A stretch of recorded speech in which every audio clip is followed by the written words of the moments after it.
morning, everyone. I hope you're all not feeling cold. It's a bit cold. Keep warm, otherwise you need to rush to the to the washroom. Okay.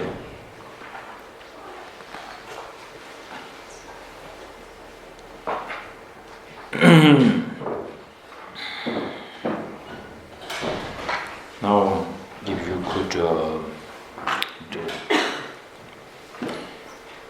put the chapter 4, where Bodhisattva's life, I think the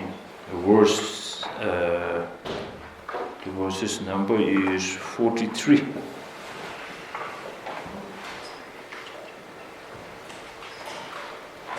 43, I think.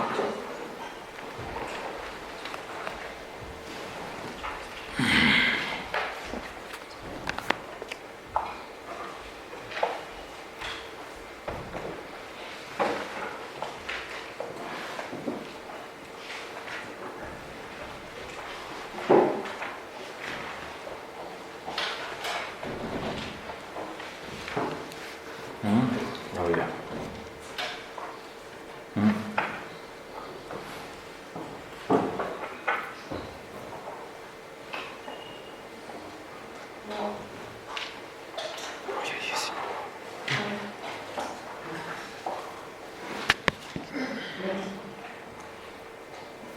I thought I screenshot and sent it here, but it didn't reach here. So where is lost now? Okay, doesn't matter. Beautiful. You did it. Then the confidence will be there. Otherwise, I might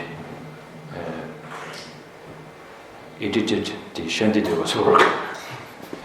Did you what did it? Yes, I did.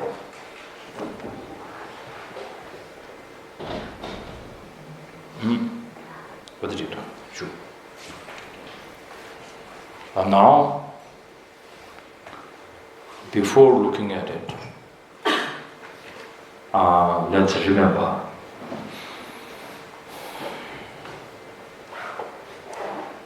most of us, even who is practicing Dharma, even the people who are not practicing Dharma, even who does not believe in Dharma,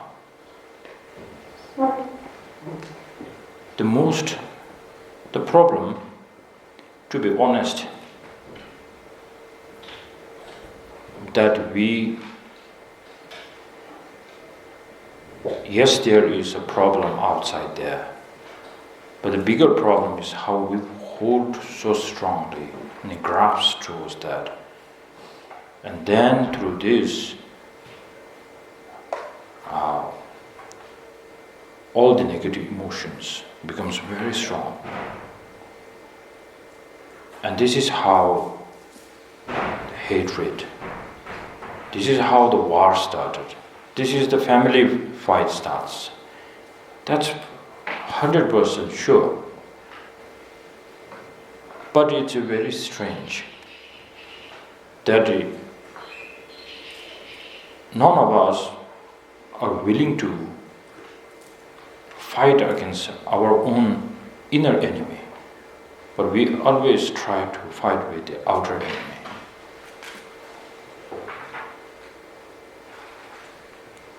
Surprisingly, it will be very funny, even you have at Benton eliminate all the enemies in your world, but still, if you cannot tame your own mind, you will always get some kind of distractions and some kind of problem that you will be unhappy forever.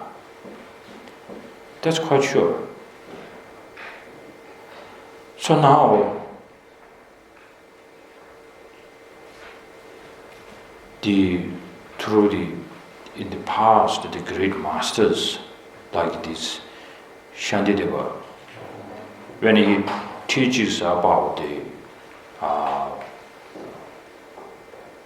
how to bring a concentration before that he really talks about you need to, before bringing the concentration, shamatha,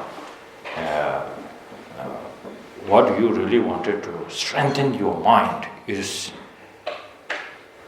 I have found the real enemy. Now I wanted to fight towards that.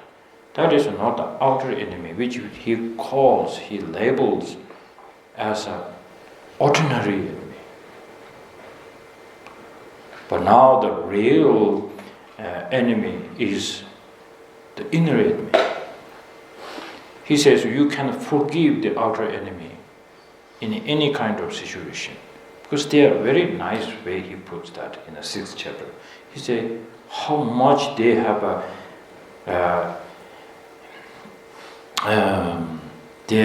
motivation, or they have a attention, yeah, I think motivation, intention to harm you. But we can clearly, if we calm our mind and look at the situation, they are under the sway of negative emotion. So once we are under the sway of a negative emotion, then it is such a stupid to say it like you cannot forgive that person.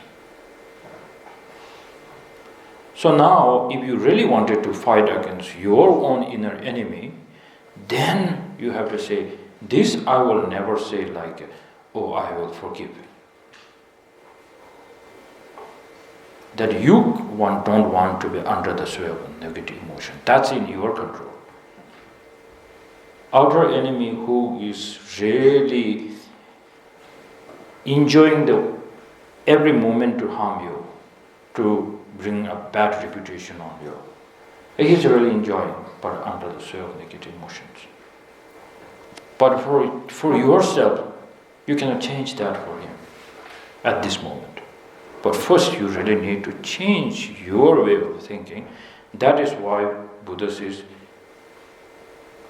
you are your own master. That's something that we can change from here. And this is how the Shantideva recognized. He said, please don't take the inner enemy so lightly. For that you need to have a strong, you need to recognize how it really harms to you. And the Shantideva's meditation, this is his daily meditation, this is his daily practice.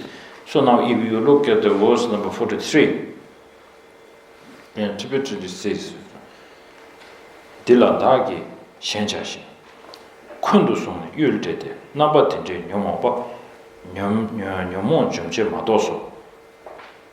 Then the 44, dane sedi, sedyurdam, dagyong gogo jejan lay, nabakundu nyomoba, jala dewa michao. So you can read this, it's so beautiful. And to do this will be my sole obsession. Holding a strong grudge, I shall meet them in battle. But disturbing conceptions such as these destroy disturbing conceptions, and for the time being are not to be abandoned.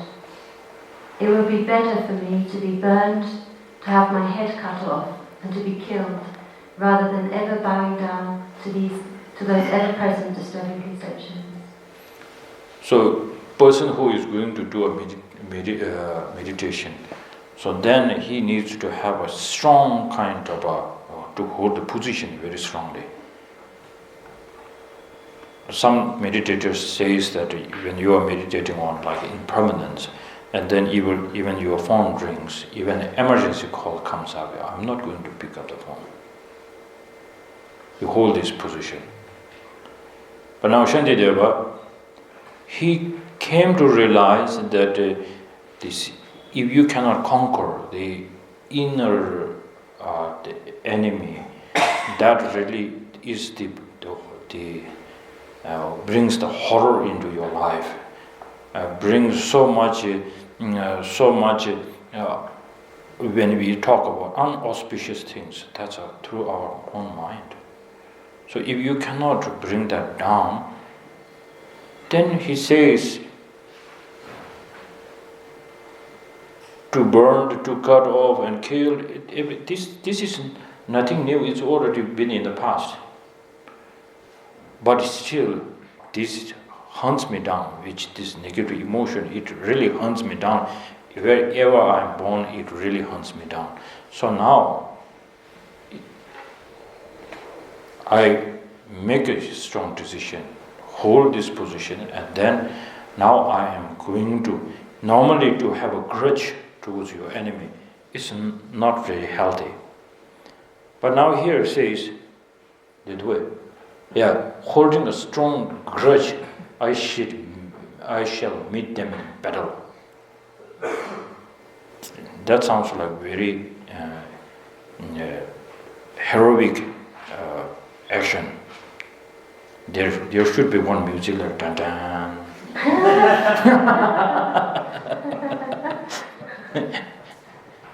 Very, very nice. We never had this kind of even a whole day. If you come across any kind of situation, it never occurs to you. This is beautiful. This is such a important. For this, do you need this book?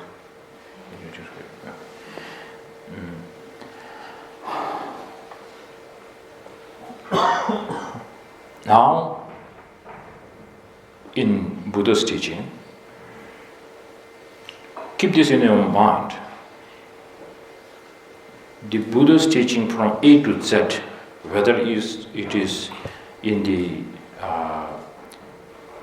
Theravada school, or the Mahayana school, or Vajrayana school, keep this in mind.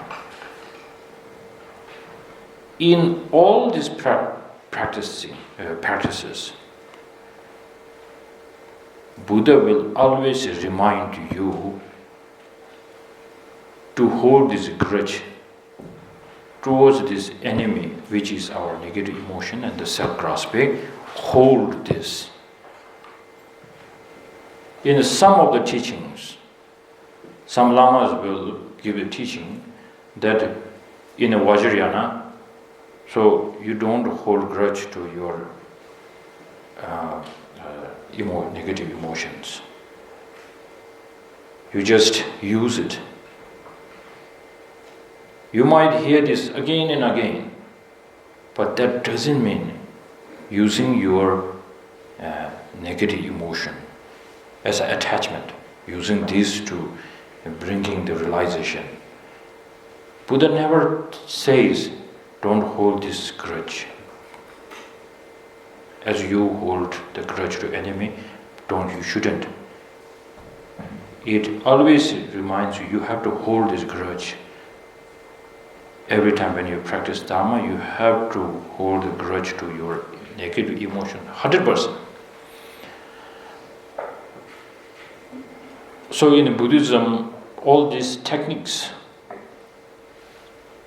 the three ways of these schools, always remind us the target is our negative emotions and the self-grasping. And in order to destroy this target, this enemy, on this planet, we always see an example. There are always three methods to destroy your enemy.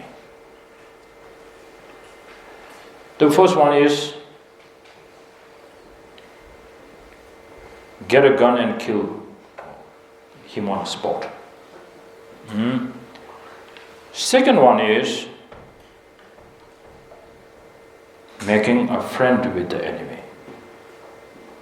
Making a friend with the enemy, and then still you're thinking like, he is an enemy, but I will make a friend with that person. Very rare case. Because you can still use it, like in the party, this politician. Okay? This way. Yeah. So, in the third, if you become so powerful, once you won the election, become a president, and can you have an influence, now strong influence to your negative emotion, and you use them. Even these are not meeting, you and your enemy is not on the same path, but you can use this enemy. And you using them, still you can destroy it.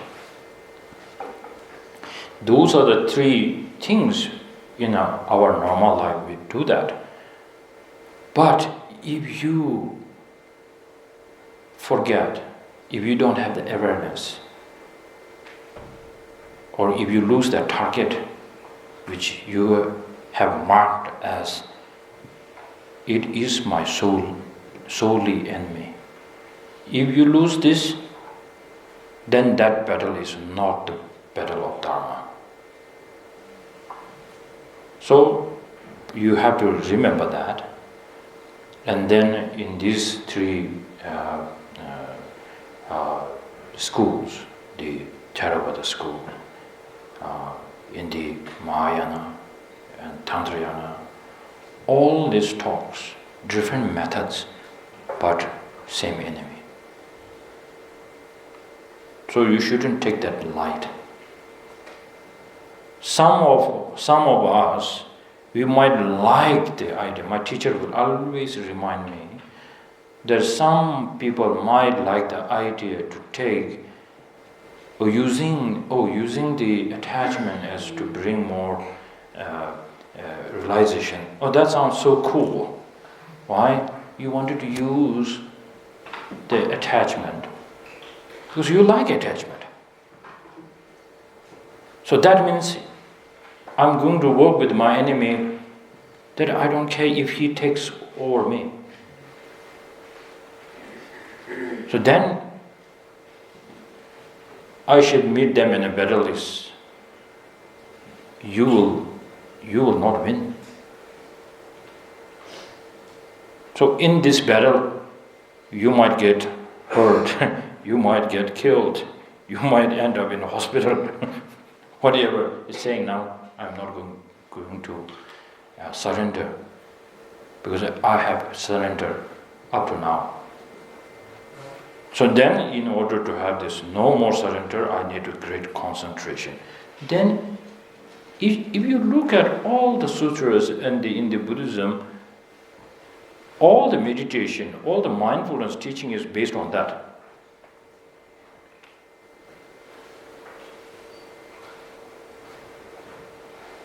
But now,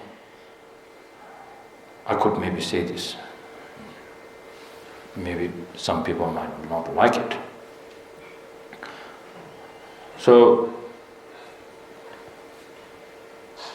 we use some of the techniques from the Buddhism or Hinduism that people can use that, and they bring some temporary pleasure.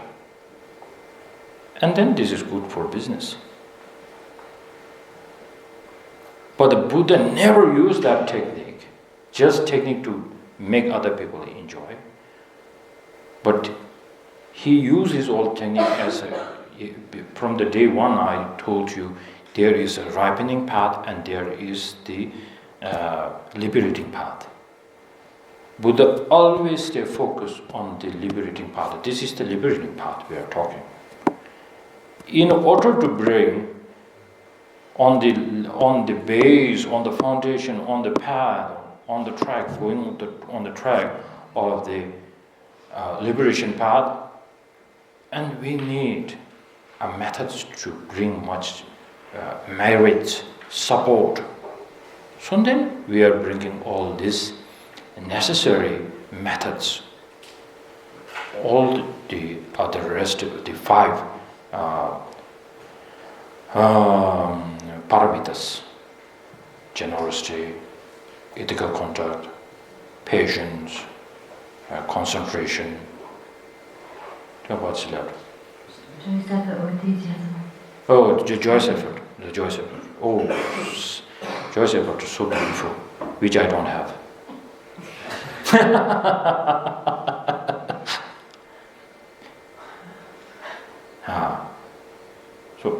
very, this is how we need to always remember, and not, if you really want to practice Dharma, that if you're serious. If you're not serious, then you can do whatever you want. But if you're really serious about practicing Dharma, then you shouldn't get spoiled by doing the freestyle things anymore. From this day on, you should always stick on that kind of a position, how Shantideva is, how His Holiness Dalai Lama is, or other the great lineage prayers that up to now we've been doing this. Why? Because they never mix things up. This is how they stay very purely in their practice. So, this is important. I'm proudly saying this because one time I was so fortunate to be in the teachings of His Holiness Dalai Lama in a TCV just next town here, Tibetan school. And he was giving us a teaching to the Tibetan children down there, well now almost like maybe 15 years ago. His Holiness gave almost a 2 hours talk on introduction to Buddhism, and then one student just stand up and ask a question to His Holiness. And he said, right now I feel no pain, no suffering. And His Holiness said, practicing Dhamma is so important. So I don't feel any pain and suffering in my life. So should I practice Dhamma? That was his question. Before His Holiness was answering, in my mind, I was saying, of course you have to practice. Of course something. Then His Holiness directly said, no, you don't need to. So that was a big shock to me. I really don't know that was a shock for the child or not. His Holiness said, seriously with a serious face, have you imagined His Holiness with a serious face? Occasionally. With a serious face he says, you don't need to. And then he looked at other people. Dharma is for serious practitioners. That's how he put it. So from that day, it really, I never forget this kindness of His Holiness Dalai Lama and the person who asked this question. So this is this is why I am trying to bring this kind of how to start with the Dharma motivation. This becomes very important from the Shantideva's teaching on the chapter 4, which is on the conscientiousness. Yes. Right? Okay. Now, in order to bring the battle on, first of all,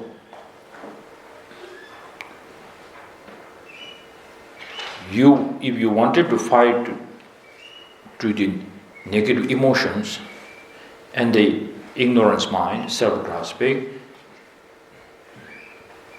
if you don't have a solid reason that you don't see the link between these emotions, the cause of all this is the solely disturbing and the obstacle and the cause to the suffering.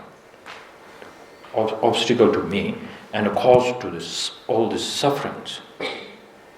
If you don't have that kind of a position, then you go in a battle, you really don't want to go into this battle. So you really have, this is why up to now, 5-6 days,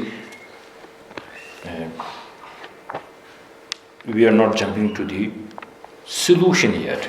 We are going into dig out what kind of mass are we in. This is to bring. Right now we are not in the battle. It's more like now saying like we need to fight for it. if you don't have this encouragement, go into the battle. Going into the battle is more problem than just thinking like, oh, I'm suffering.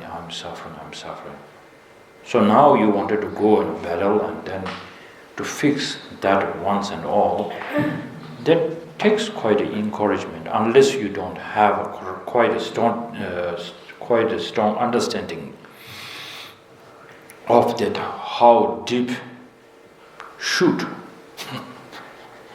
situation are you in. I'm cursing, so I said should. Actually, that's a different one. Okay,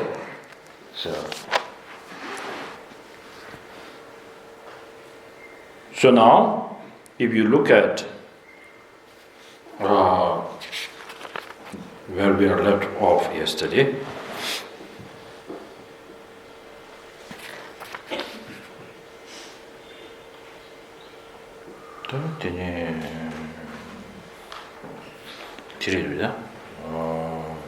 어디리샤 동네 축산바 들어와. 동네 축산바. 야, 다디네 동네 축산바 되스. 단 디가 레셰데 먹어시. 다 당보들 동네 축산당 되려야. 제가 녀바메베 에서는 녀바메베 녀바니스. 아니 코어나 파말로 소비지 녀나마 체럽 신도 저러 주신 다는 녀도 주거든 대신도 파 부르 주신 부 파를 주거든 마 충을 주시 충만 말을 주고 소소주 림신 편이 로코나 예비 이딘 예된도 로마 예매바데 사 되죠 와셔다. So straight into the fault of uncertainty. Yeah, the fault of uncertainty. As you pass through cyclic existence, close relatives, such as your father and mother, become enemies in other lifetimes, while enemies become close relatives. Similarly, your father becomes your son, and your son your father. Your mother becomes your wife, and your wife your mother. Since there is nothing but a succession of such transformations, there's nothing that you can count on. So after this we will read the so we skip the quotations. We will go to the conclusion of Lama Tsongkhapa. Daniela Risu Jene Chagwadan Dangwa Jeva Kade Kowe Chelo Lotesa Kanya Meba Dela Gyorchavus. By meditating on this, yeah. By meditating on this, you should check the arising of the attachment and hostility that come from discriminating between friends and enemies. Be aware that among the phenomena of cyclic existence, absolutely nothing can be trusted. Become disenchanted. So now we are talking about the suffering. And then why this is becoming part of suffering now? It's not that we are talking just about the suffering of the suffering. So we are talking also the pervasive suffering here. So it means in this life we hold to the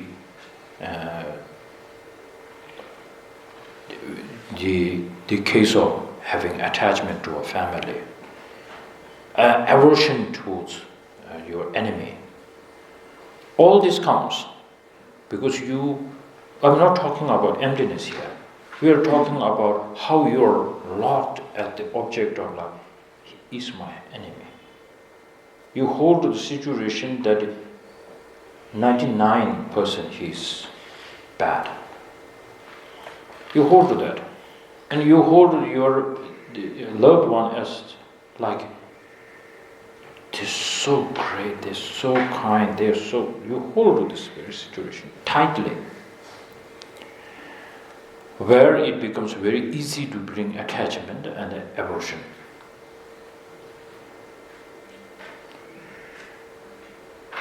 And now, if you have a strong belief in the continuum of the consciousness, this is how sometimes I use past and future life. When past and future life, then you say, "Oh, I don't care. I don't want to understand that." But if you have a strong kind of a doubt, or maybe you have curious about what happens after the death, why I'm here, all this question, it's a big question. But if you put that in it's a very simple question. It's like, is the mind separate from brain, from the body? That's a big question. It's a huge question. Even scientists are not yet to answer for that. It's deep digging. all these great inventions of the scientists, technology is not enough to dig out that good answer. So that's a big deal. Sometimes with the ignorance you can say like, I don't care. Sometimes you could say like, I don't believe, because the reason is I don't want to believe. Which is not a valid answer. So now, being careful, safe zone. So once we feel this, then if there is the continuum of the consciousness, like we say, the start of our universe, the Big Bang. A scientist never explained so well what is before the Big Bang. They were just like saying like, we don't know, honest. So then we always tease them. To have a bang, there should be something putting together and there should be a bang. Otherwise, if there's nothing, then why there should be a Big Bang? So they are like looking at us like what he's trying to say. So similarly, if this solid physical thing, you cannot talk about the beginning. And now the subtlest thing, which you cannot see, you cannot actually feel directly. How are you going to say that I really wanted to see this, how it has begun? I wanted to see some beginning of that. It's a bit time. So, with this kind of logic and reason, if you go through this as a practitioner, if you go through this, what is the benefit is, today where you are holding so strongly as your family, loved one, maybe the past life, they could be your most hated enemy. And these lives' worst enemy could be your best friend. You made a prayer together saying, in my next life, may I can repay your kindness. But now this becomes quite a reverse. Reverse. So it's actually how we live in this world. It looks like quite a bit of a drama, which if you can look the wider picture, just thinking about the continuum of the consciousness of the past and future lives relation, you cannot have some certainty towards the like deep trust about the relation that we are having here.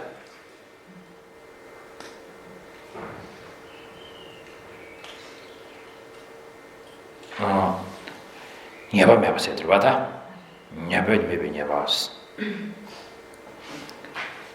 Fault of uncertainty. Rizuchi chanaji bukolo desa meba yante wajo.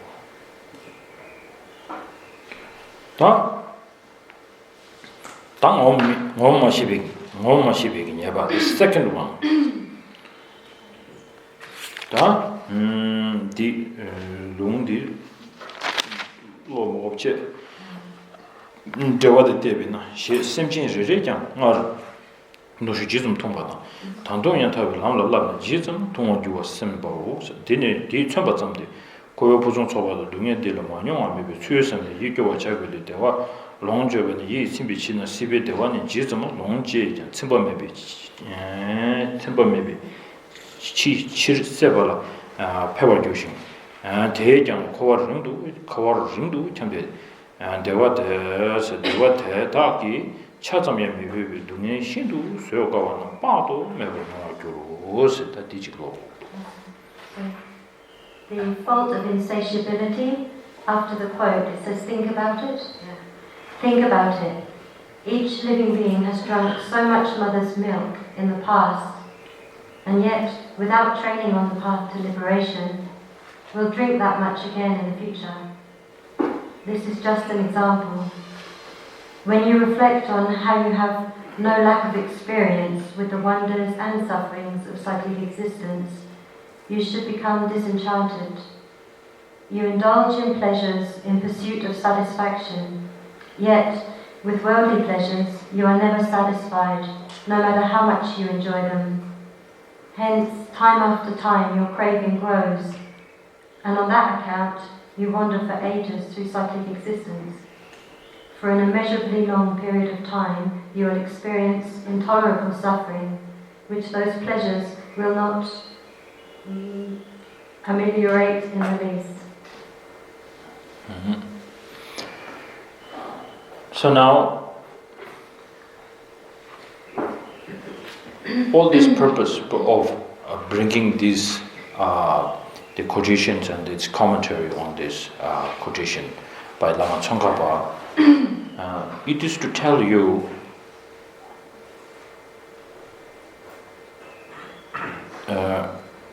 aren't you already now satisfied coming to this world again and again? That is the takeaway actually. How more even human life, or in a God's realm, how much you want to come back again and again. It kind of tell you like we have been in any kind of lives.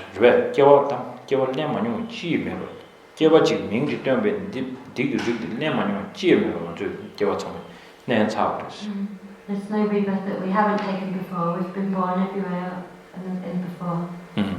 Like my teacher, I told you when he was watching the planet, animal planet, stupid, animal planet. So when he was watching, and then how he really started giving me teaching. He was watching it, and then he said, look at this. How can we accept this is our future life, this is our past life? And then he switched off the TV and then started giving the teaching. So there's a big connection there. This is how he can relate. Not like, oh, the poor animal, this spider was eaten by this, oh, poor. Not like that. There's nothing much to take away for you. That's like, oh, this is how they... Sometimes we say like, oh, this has to happen. Because some scientists say it's like, well, if there's not this animal, that animal to eat, the causal chain of this food chain, and then there will be not a good, I don't know, recycle, I don't know, healthy planet. Could be true, could be true. But what is the takeaway? Like, if you look at this situation, then you could say like, oh, poor animals. But if you put yourself in there, and then you would say like, oh my goodness, I don't want that kind of life. This is the takeaway from here. How much you wanted to waste time coming here and how many milks that you have drunk from our mothers. Did not did we? Did nobody push? Something I don't know. Did you best? Oh, I don't know. That this is good. That then also the yagoto.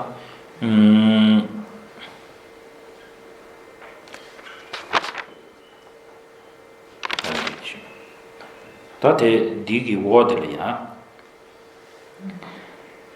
Ji sumbatar samos cheche shenyang nyangye sewala sumbatar samnani shindu chowa jude se chigore.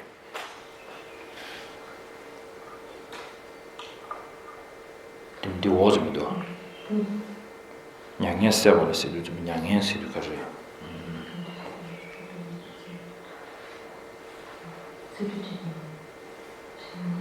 Yang dang yang du nyewa na sangshun gewa kangtong wa.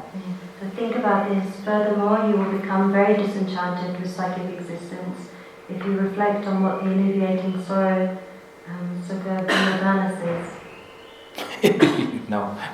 Now you really wanted to see this part. You hate it. Of course. This is unbelievable things what in this sutra is saying. Look at it again and again in the hells. You drink the boiling liquid copper so much that even the water in the ocean, oh my goodness, what what kind of teaching is that? We don't want to see this. But it's amazing in this world. There's a huge contradiction in the practitioners. I'm talking about practitioners. Many practitioners want to do a chair practice. These days it's very famous. With the melody, with the drum, and then they say, bring all the suffering, all the mother sentient beings to me. And then they feel, tears coming out, the goosebumps come. Yes, there could be so many incredible beings who are so capable to do that. But many people who does not wanted to listen to this, and they were practicing the church practice. Huge contradiction. It's like unbelievable contradiction is there in the practice. So this is talking about you, one. But you wanted to take all the mother sentient beings, pain and everything to you. Then what are you talking about? So that's where it becomes quite a contradiction. So in the chair practice, it is to generate bodhicitta, great compassion. It has such a kind of bit instructions to generate great compassion and a bodhicitta faster, because that practitioners is quite advanced already.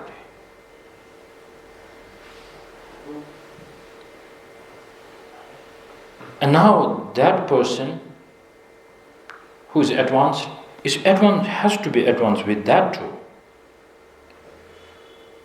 which thinking of all the problems of your own, that you have quite a renunciation from the beginning.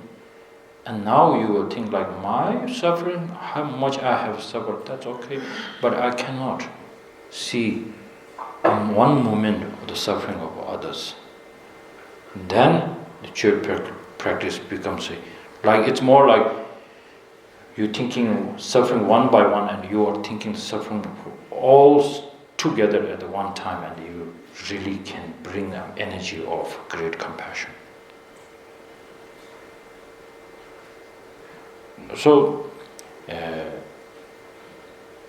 So in order to become a good practitioner and having the understanding of the having a faith on how to continue the consciousness has from beginningless to the, sometimes we can say endless, but it's debatable.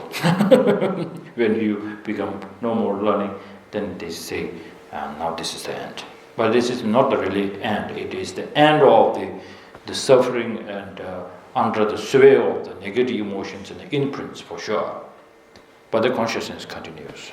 Otherwise, how do you believe a Buddha without consciousness? It sounds very funny. So this is a very big thing for practitioners, for sure. That's why I told you in the beginning, some of my friends, practitioners, one day they will say, I'm a pig, and then he make a pig sound, and he will go like a pig, and do all the very crazy stuffs. So actually he wanted to bring all this to relate to that. It's good. Like some, we do nyungne, the fasting. For the nyungne, for this Chenrezig practice, the Avalokiteshvara's practice, not eating food and water. Not just these days we are doing a fasting for your own physical health. But the practitioners, they don't do this for their own good. They are doing because they are like hungry ghosts. And there are so many people who are starving out there. You wanted to bring more closer connection to all these sentient beings. So if you don't feel the pain of there, and then how could you say, I wanted to help them? So that's why. You have a serious question? Yes. Okay. About what you are just saying. Okay. Yeah, bring. Yeah, okay. Because in Buddhism we spoke a lot about compassion and ending the suffering for all beings. So how the practice of Dharma can be compatible with eating animals? Eating animals. All Buddhists are not vegetarian. Yes. Oh, yeah. I know this is coming up. We can debate on that. We are not eating animals. We are just eating the flesh.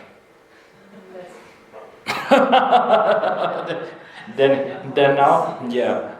We didn't see them killing. Oh, it's okay. That's true. That's actually very true. I'm with you. There is a contradiction. So that doesn't mean that even the people who are eating meats, they might give you many reasons actually why they eat meat. But if you are eating the meat out of attachment, then there's always a problem. But then, so if you are starving and then eating a meat is some solution. So otherwise, like the great Adisha, when he went to Tibet, been very difficult for him because the whole community there eats meat because they are not used to growing vegetables, and it's a very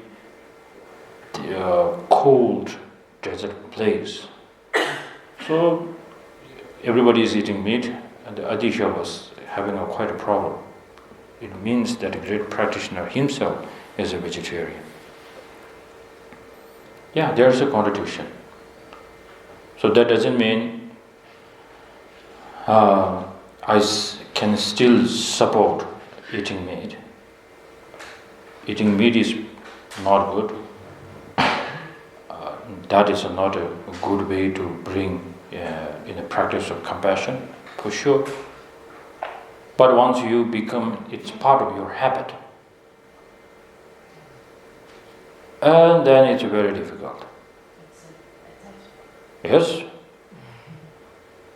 But if you say attachment, it's very rough. You say like my habit, we can take lightly, no? saying, I have this weakness. They say, like, I have a weakness. That's okay. I have a weakness. Sometimes I lose my temper. They say, if you say you are angry, very angry person, and then people don't like that. Similar. Yeah. Even the approach into the tantric practices, then the first two, the stages of that kind of path, also talks about not eating meat. And the next level is the extreme ones. Sometimes when now you are really, the kind of practice becomes too advanced, that means too extreme practice can be relevant. Some lamas who drink alcohols normally cannot give very good teachings. They drink lots of alcohol, then they go like all this appearance and attachment and what will people say and what will, all this dissolves and a different energy comes out, and then his teaching becomes so great to the students, like the Marbat teacher of Milarepa. But very sadly, when the teacher is doing that, then there are some always students who say like, oh, that's fun. So then that becomes like a kind of a not really going as your master's way of path. Yeah, I totally support that, okay? It's not like I'm going to hide and say like, because I eat meat. I see the contradiction. But then automatically it's a very bad habit, because if you go to the restaurant, in India it's very a great country because they mainly focus on vegetarian. So sometimes I go to the dhaba, then I try to look where is the chicken. And then if there's only one chicken dish and the rest is the vegetarian, then I just go like, oh, I want that. I really don't care looking what's on the vegetarian options. A very bad habit. I accept that. This if I say like, I surrender to you, I definitely will do this.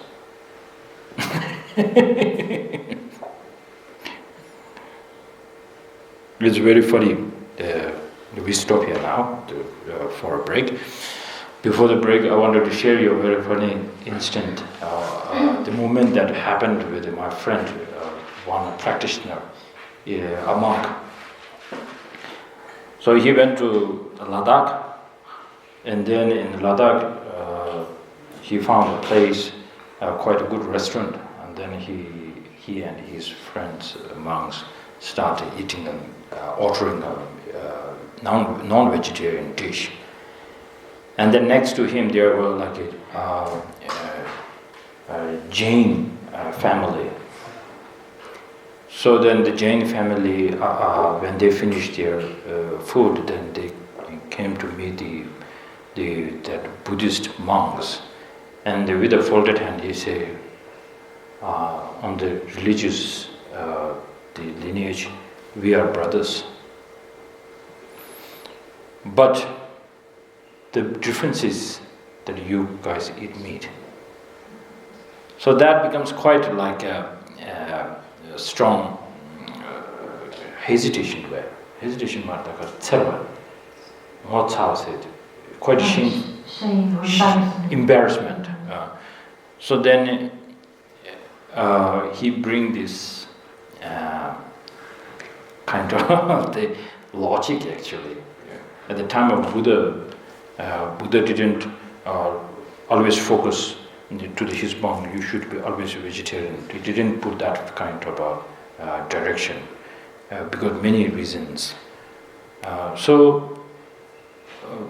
One reason they use is when the monks have to go for begging alms. So in knocking on the door, you really don't know what they are cooking. Whatever they are cooking, they will offer to the monks. So monks shouldn't say, oh, I don't eat meat. give me something else. That you cannot. You have to bring all this food. If this food is not agreeing with you, then what is the method is you need to take, you cannot eat right away. So the begging bowl is quite big. So you take this in the community, monks community, you put it there, and then you put it it's like buffet.